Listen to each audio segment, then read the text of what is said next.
வாரம் இலக்கியால என்ன நடந்ததுன்னா, அதாவது என்னத்த சொல்றது, கட்டின புருஷனை கடத்தி வச்சிருக்கோமேன்னு கண்ணில் ஃபீலிங் இருக்கணும். ஆனா இந்த அஞ்சலி கண்ணில் கண்ணாடி போட்டு எஸ்எஸ்கே கூட சேர்ந்து இல்லாத களவாணித்தனம் பண்ணுது. நம்ம கௌதமோட ஆஃபீஸ்க்கெலாம் போய் இம்பார்ட்டன்ட் சீக்ரெட் ஃபைல்ஸ் எல்லாம் திருடி அடடடடடா என்னத்த சொல்கிறது, மோசமான வேலைகள்லாம் பார்த்துட்ருக்கு. பட் இருந்தாலும் இலக்கியா நடுவில் புகுந்து அஞ்சலி எஸ்எஸ்கேவோட பிளான் எல்லாம் கெடுத்து விட்டு கௌதமை காப்பாற்றிட்டே இருக்காங்க. பட் அவங்களுக்கும் ஒரு ஹர்ட்ஃபுல்லான விஷயம் நடந்துருச்சு.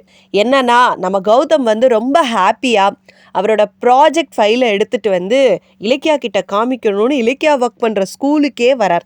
அவர் ஃபஸ்ட் டைம் வராரு இல்லையா. நம்ம இலக்கியா வேற இங்கே ஆயமாவாக ஒர்க் பண்ணுறாங்க. பட் கௌதம் கிட்ட டீச்சராக ஒர்க் பண்ணுறேன்னுலாம் சொல்லியிருப்பாங்க. ஸோ அந்த உண்மை நம்ம கௌதம்க்கு தெரிஞ்சிடும். அதுக்கப்புறம் நம்ம இலக்கியா படாத பாடுபட்டு கௌதமை ஒரு வழியாக கன்வின்ஸ் பண்ணி அதுக்கப்புறம் சமாதானம் ஆயிடுவாங்க.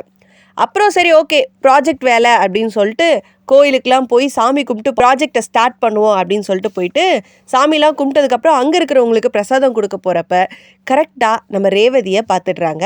பட் ரேவதி வந்து இவங்கள முன்னாடியே பார்த்துட்டு ஓடி போகிறாங்க. ஆனால் இலக்கியா கரெக்டாக கேட்ச் பண்ணி இந்த மாதிரி உங்கள் பையனை வந்து நீங்கள் ஆசீர்வாதம் பண்ணியே ஆகணும், கரெக்டான நேரத்தில் தான் கடவுள் உங்களை காட்டியிருக்காரு அப்படின்னு சொல்ல அதே மாதிரி அவங்களும் கண்ணை கட்டிட்டு நம்ம கௌதம்க்கு ஆசீர்வாதம்லாம் பண்ணுறாங்க. இந்த பக்கம் பார்த்தா அப்போ இருந்து இப்போ வரைக்கும் ரேவதிக்கு இந்த எஸ்எஸ்கே தொல்லை தாங்கலை. கொஞ்சமாவது மனசாட்சி இருக்காயா உனக்கு அப்படின்னு கேட்கணுன்னு தான் தோணுது.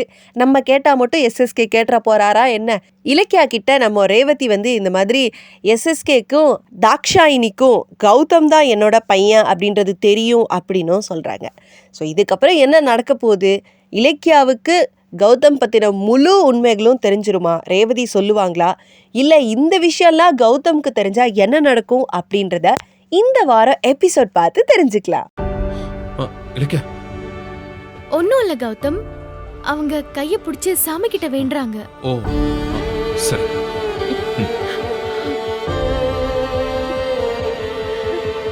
அத்தை என்ன சொன்ன? அத்தையா? அம்மா, இது என் ஹஸ்பண்ட் கௌதம்.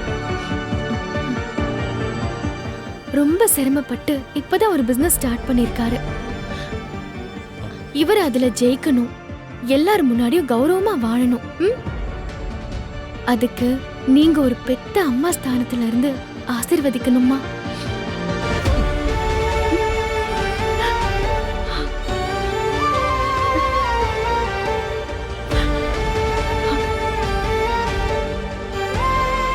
சரி.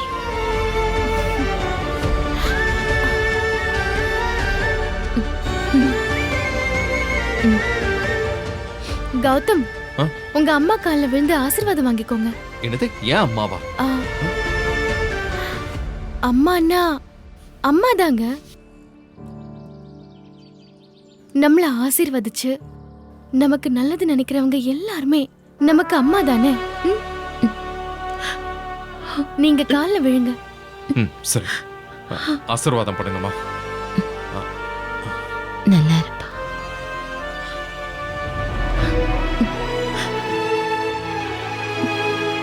நீ நல்லா இருக்கணும் கௌதம், உன் கஷ்டம் எல்லாம் தீரணும், நீ பழைய கௌதமா கம்பீரமா வாழணும்.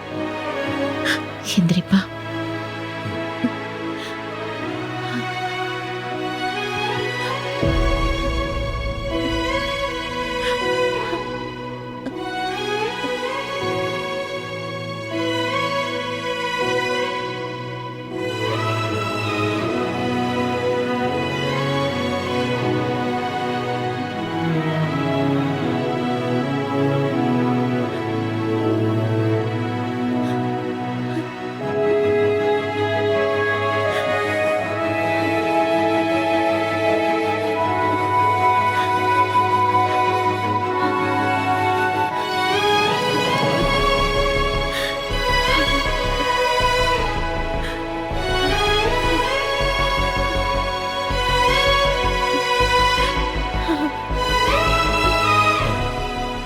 ஸ்பரிசத்தை நாம எங்கேயோ உணர்ந்திருக்கோமே, எங்க, யாருக்கிட்ட?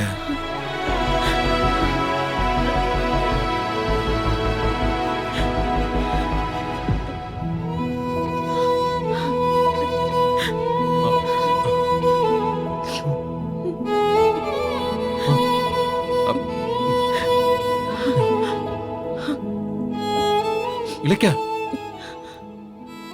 இதுக்கு முன்னாடி உங்களை சந்திச்ச மாதிரி எனக்குள்ள ஒரு உணர்வு வருது. ஐயோ, இலக்கியா, இவங்களை பார்க்கலாமா? இந்த வீடியோ உங்களுக்கு பிடிச்சிருந்தா லைக் பண்ணுங்க, கமெண்ட் பண்ணுங்க அண்ட் ஷேர் பண்ணுங்க. மறக்காம சரிகமா டிவி ஷோஸ் தமிழை சப்ஸ்கிரைப் பண்ணுங்க.